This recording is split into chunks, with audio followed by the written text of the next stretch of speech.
Selamat datang kembali di channel Borneo Trader. Di video kali ini saya akan menganalisa untuk perkembangan pergerakan saham-saham dari sektor komoditas. Langsung saja ke saham pertama, Medco yang ditutup dengan 1230 terkoreksi 1,99%, asing net sell. Kalau bukan semuanya Medco akumulasi tipis. Langsung saja ke tekniknya, Medco bagus, harusnya bagus ya. Kalau dia bisa koreksi ke bawah mungkin bisa masih. Paling uji 1160. Kalau turun di bawah itu kayaknya berat untuk dia bangkit di Juni. Ingat Bapak Ibu, seharusnya juga dia tuh nggak turun lebih dari 1160. Kalau dia ini ya, kuncinya Medco menurut saya, tapi ini disclaimer. Medco kalau sampai jebol EMA 200-nya ini ke arah bawah ini susah naik nih. Ngebest mungkin nggak? Ya mungkin. Tapi susah lagi dia di Juni naik. Kalau pandangan saya, kalau mau mengangkat Juni itu harusnya maksimal koreksi 1160 ini aja. Dan minggu depan itu koreksi maksimalnya 2 minggu lagi ya. Minggu depan kan minggu pertama tuh Juni, dan minggu depannya lagi minggu kedua itu harus langsung angkat, harus tembus 1200. Kalau enggak ya berat. Mungkin kalau dia gagal malah ke bawah itu Juni ngebest bukannya uptrend. Bisa jadi loh. Ya, kita lihat aja nanti Medco. Itu aja dulu untuk Medco. Gimana yang sudah beli? Ya kembali lagi ke masing-masing pasang strateginya. Gak mungkin jaga saya bilang cut loss saja, nanti buyback di bawah. Mungkin kan beda profil risiko Bapak Ibu. Kembali ke time frame. Kalau nggak pakai stop loss itu boleh nggak? Boleh, tapi time frame-nya lebih. Ya, hotnya maksudnya. Ya harapannya kan jual saham tuh yang nggak mau cut loss ya harusnya profit. Atau jual BP minimal. Ya sabar, tunggu sampai BP atau profit. Itu ya. Medco kalau trennya dilihat time frame weekly itu harusnya masih naik. Kalaupun koreksi minggu depan itu maksimal koreksi. Gak boleh ngebest terlalu lama di bawah 1200. Itu ya. Kalaupun ngebest minggu depan tuh ya terakhir 4 hari, 5 hari ngebestnya. 2 minggunya tuh lah, minggu kedua tuh langsung gas. Kalau mau ya, Medco itu aja. Lanjut, Elsa yang ditutup dengan 490 sama harga penutupan hari sebelumnya. Asing net buy. Kalau bukan semuanya Elsa di distribusi. Langsung saja katanya Elsa masih menunggu nih. Kalau pandangan saya ya, Elsa itu kalau jebol 480 tuh kayaknya lama. Kemungkinan besar ngebestnya di bawah. Di bawah sini nih. Sulit untuk dia naik lagi. Kayaknya loh ya, kalau saya pandangannya. Jadi kalau mau aman harusnya minggu ini di 500. Minimal naik 500. Atau yang ngebest di area ini nih. Kalau dia ke bawah udah gawat. Bukannya gawat, pasti lanjut turun ya. Bisa jadi ngebestnya di bawah 480 sampai 440.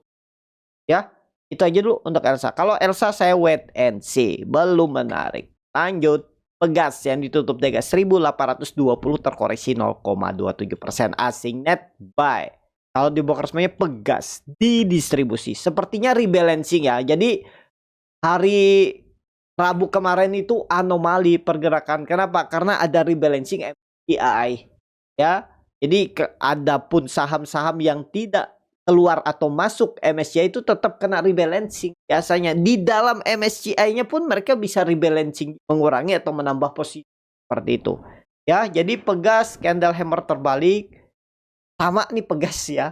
Kalau pandangan saya Pegas kalau mau aman di atas 17. Turun di bawah itu ngebest lagi dia. Bisa nggak jadi uptrend tuh ya. Kalau mau bagus ya harusnya melawan di area ini nih. Dia melawan atau ngebest sideways.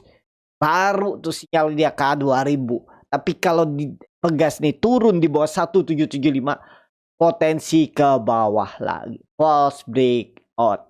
Ya nih arah 1650 dan bisa jadi gagal naik atau bisa jadi seperti ini karena ISG ini kan sudah bullish di Mei, bisa jadi juga Juni ini ngebest baru bangkit lagi, bisa seperti itu, baru koreksi Agustus September baru naik lagi Oktober, seperti itu ya. Kita lihatlah pergerakannya, intinya tren jangka pendek ya, kita nggak usah melihat Juli ya, Agustus kepanjangan, kita lihat Juni. Kalau pandangan saya Juni di bawah 1775 udah sideways. Minggu depan tuh nggak boleh di bawah 1775 menurut saya loh ya.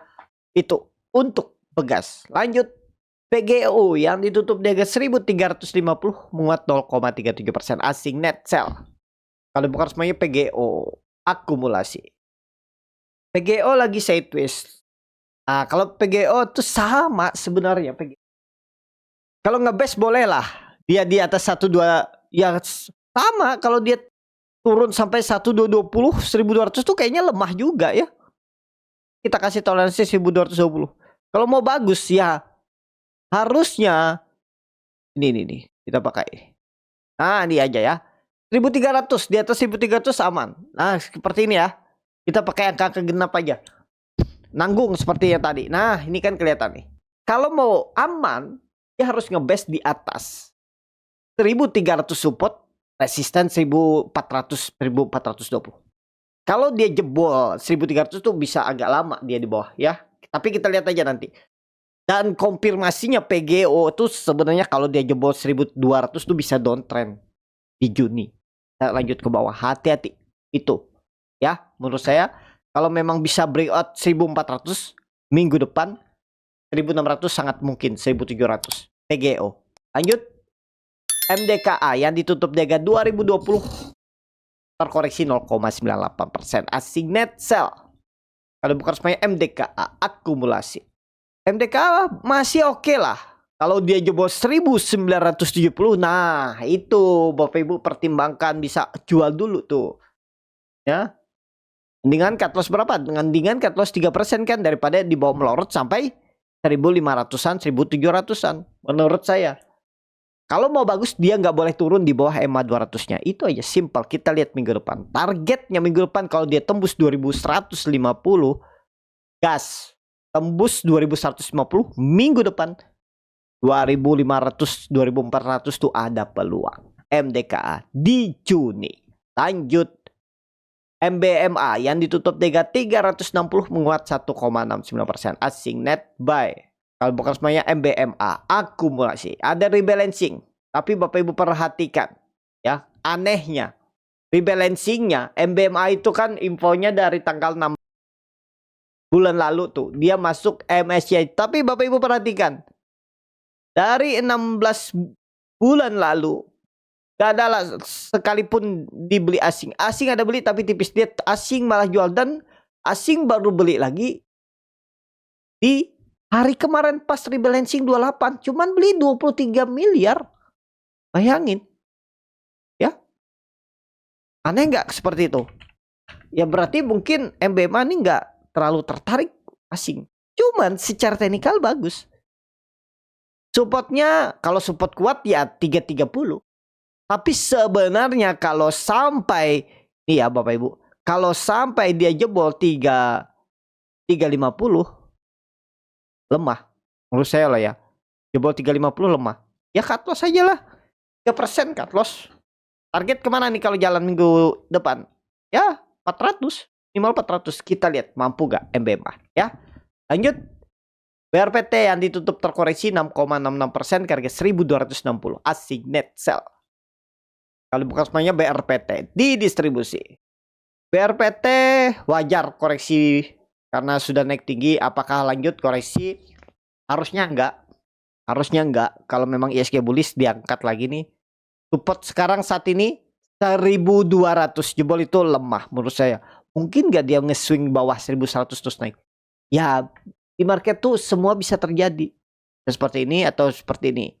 Kalau memang ISG bullish ya. Jadi rugi dong kalau misalnya plan 1 gagal, dia cut loss, terus ternyata plan 2. Wah rugi dong saya cut loss di saat. Belum tentu rugi. Bisa jadi kan strateginya habis dia cut loss, dia buyback.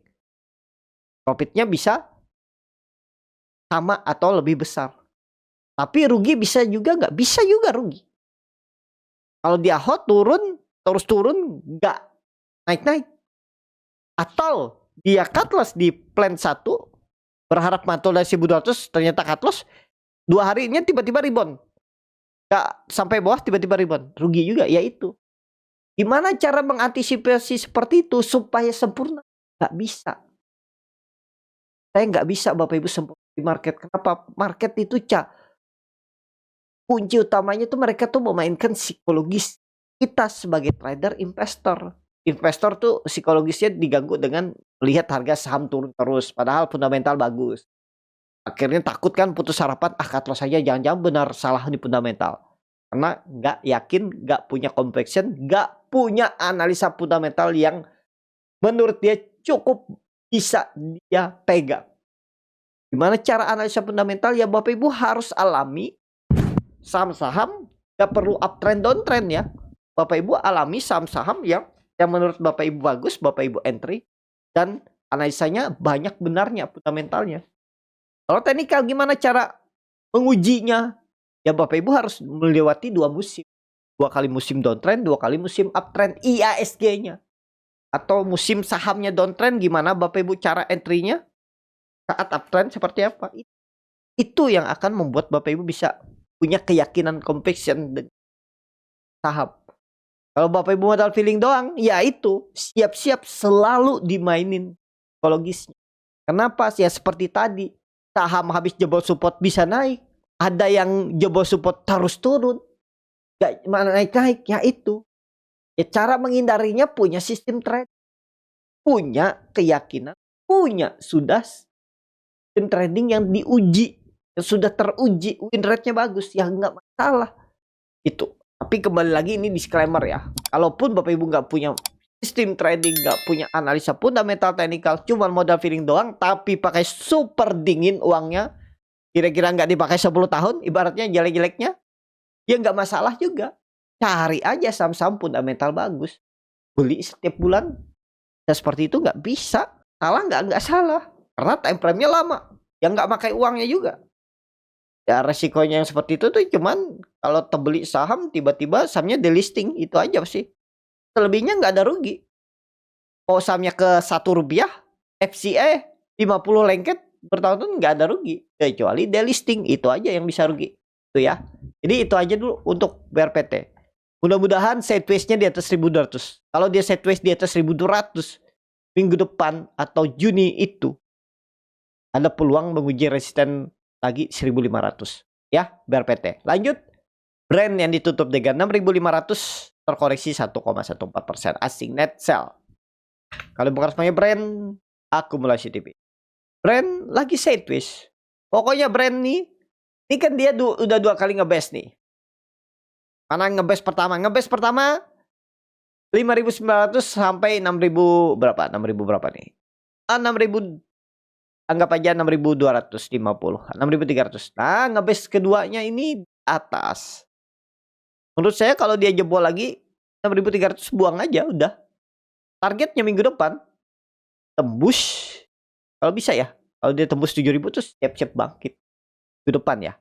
Kita lihat, atau ya 2 minggu lagi. Tapi kalau harapan saya minggu depan, kalau memang ISG bullish tuh minggu depan tuh harus gas. Atau ngebest ya, maksimal 2 minggu lagi lah. Minggu kedua. Pokoknya yang penting dia nggak mau bentuk low baru, nggak jebol 6.300. Kunci brand, ingat aja itu. Lanjut, Antam yang ditutup dengan 3.110. Muat 2,64%, asing net buy. Bukan semuanya Antam, masih akumulasi. Luar biasa nih Antam ya, di luar kendali, gas terus. Bayangin, langsung beggar. Dari 8 April. Bulan naik 100%. Luar biasa nggak? Luar biasa. Yang seperti ini apakah akan sering terjadi? Bapak Ibu lihat aja nih. Lihat aja historinya. Nih. Luar biasa kan? Dulu 2020 dia rally. Habis itu bantai. 2022 dia rally. Habis itu dibantai. Habis itu nggak ada lagi rally panjang. Cuma 2 kali ini rally panjang. Nah. Ini dia setelah downtrend 3 tahun dia rally panjang. Ada nggak koreksinya? Lihat historinya. Lihat historinya. Tapi mungkin nggak juga langsung jebol lagi 1.400 paling nggak ya. Karena ISG bullish ya bisa aja dia sampai 2.000. Itu bisa terjadi. Kalau menurut saya saat ini level psikologisnya itu 2.000.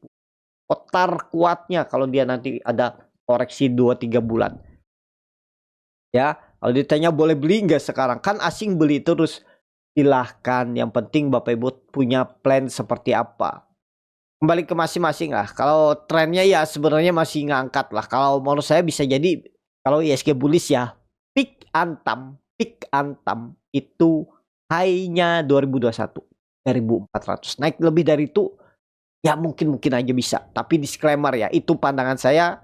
Dan ya intinya kalau dia jebol 2950 agak rawan hantam tren jangka pendek. Harga sekarang ideal nggak sih untuk beli? Menurut saya kurang ideal. Tapi boleh nggak sih? Boleh. Bisa nggak sih profit? Bisa. Bisa turun nggak? Bisa. Nah, kembali ke Bapak Ibu.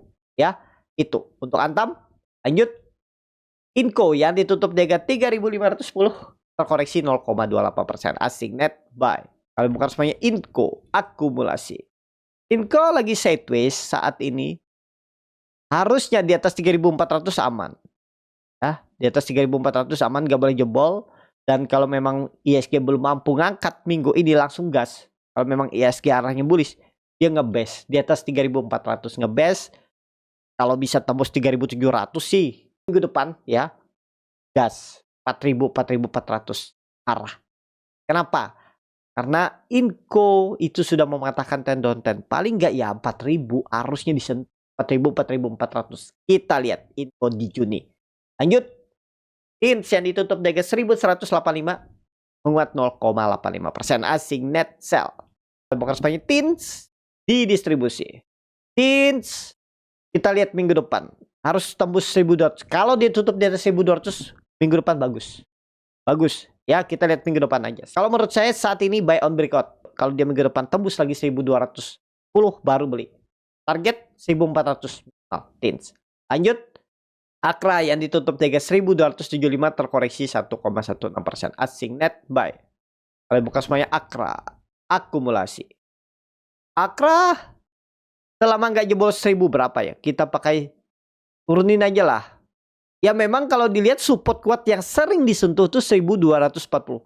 Boleh pakai itu, toleransinya 1.200 jebol itu ya buang. Nah ini ya, kasih toleransi. Pak, kalau hitung risk reward lumayan dalam cut loss-nya ya. Kalau cut loss di berapa tadi? 1175. Tapi kalau menawar dekat-dekat 1.250 masih ideal lah ya. Coba cicil aja nih. Kalau tertarik dan yakin, kalau pandangan saya Akra kalau koreksi sampai 1.200 itu pun nggak masalah. Kecuali jebol itu lah lemah. Ya, kita lihat aja. Akra masih menarik nggak? Harusnya masih menarik. Lanjut. Yang ditutup di harga 590 terkoreksi 1,6%. Asing net sell. Kalau bukan semuanya ESA ada distribusi. ESA harus rebound. Senin Selasa harus rebound. Harus kembali ke atas 600 aman. Buy on breakout. Tunggu dia di atas 600. Hijau tutup di atas 600 beli. Kenapa? Karena peluangnya jauh masih. Tembus 660. Target saya sama 200-nya. Kalau memang ISG bullish di Juni. Minggu depan harusnya ESA nggak ada turun ke bawah. Tapi ke atas. Dia tutup di atas 600 minggu depan udah sinyal bagus. ESA itu aja analisanya. Yang terakhir NCKL yang ditutup di harga 700 terkoreksi 2,05%. Asing net sell. Kalau bukan resminya NCKL didistribusi. NCKL 680 yang penting jangan jebol. 675 koreksi sikat. False breakout ya. Nggak masalah. Kalau dia ngebest di area 680 masih aman. Kecuali jebol. Nah itu bahaya kalau jebol ke bawah. Ya kita lihat aja minggu depan dulu. Wait and see. Saat ini NCKL. Nah kecuali NCKL kalau Bapak Ibu mau ya tembus 720 buy on breakout. Atau buy on support 680 685. Itu untuk NCKL. Cukup sampai di sini video kali ini. Terima kasih untuk Bapak Ibu dan teman-teman yang sudah menonton video ini sampai selesai. Apabila channel Boneta dari bermanfaat dan bisa menjadi bahan pertimbangan Bapak Ibu dalam membeli, menyimpan dan menjual sahamnya, bisa klik tombol subscribe dan nyalakan lonceng. Ada kritik, saran, ataupun pertanyaan bisa langsung tinggalkan di kolom komentar. Bagi Bapak Ibu dan teman-teman yang baru belajar trading, masih bingung memilih saham, bingung membuat trading plan, bisa join trading bersama Borneo Trader. Nanti dipilihkan saham-sahamnya dan dibuatkan trading plan-nya beserta chartnya dan juga free konsultasi portfolio. Kalau tertarik DM Instagram Borneo Trader. Sampai ketemu. Tetap semangat dan semoga bisa terus cuan.